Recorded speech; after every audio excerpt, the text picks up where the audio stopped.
Ready. এই যে ধনিয়া পাতা কুচাইয়া দিছি, পেঁচমরিচের ভিতরে দিছে সরিষার তেল, খাঁটি সরিষার তেল। আগে দেশ গ্রামে যখন ছিলাম আমরা ছোট ছোট, তখন এরকম মাছ আছে দেখতাম রান্না বাড়া হয়ে গেলি 3-4 আলু চুলার মধ্যে সেদ্ধ পোড়া দিয়ে থুইতো। পরে গোসল মোসল করে ভাত খাইতে আওয়ার টাইমে উঠে আনতে আইনা মরিচ পুইরা এইভাবে সরষার তেল ধনিয়া পাতা দিয়ে বানাইতো।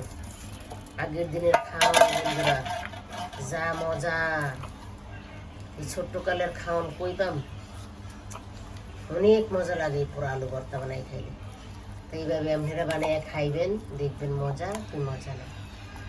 আবার ধানের চুলার মধ্যে ডিম সেদ্ধ ধানের মধ্যে দিয়ে থুইতাম। কত পদের খাওয়ান খাইছি, ভুলে গেছি সব। আস্তে আস্তে মনে হইব আর আস্তে আস্তে রেসিপি দিব আপনাকে।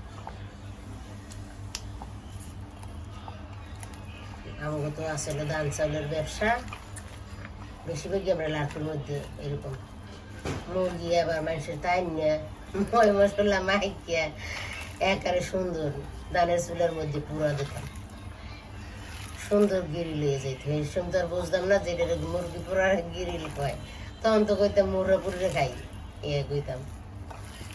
ছোট কালের দিনে আবার আস্তে আস্তে মানুষে যাইতে আছে। তা দেখেন আমাদের ভর্তাটা খুব সুন্দর হইতেছে, খুব সুস্বাদু। দেখতেই তো পারতেছেন যে কতটা মজা হইতেছে।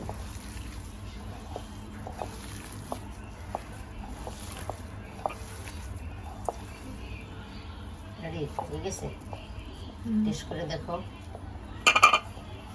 এর দর্শক ঘুমে কি টেস্ট করবে আর কি করবে দেও। আচারের তেল দিলে বেশি হলে না, সরষের তেল অনেক দাগ। খাঁটি তেল এগুলান, বাঙালি তেল। আলু ভর্তা রেডি।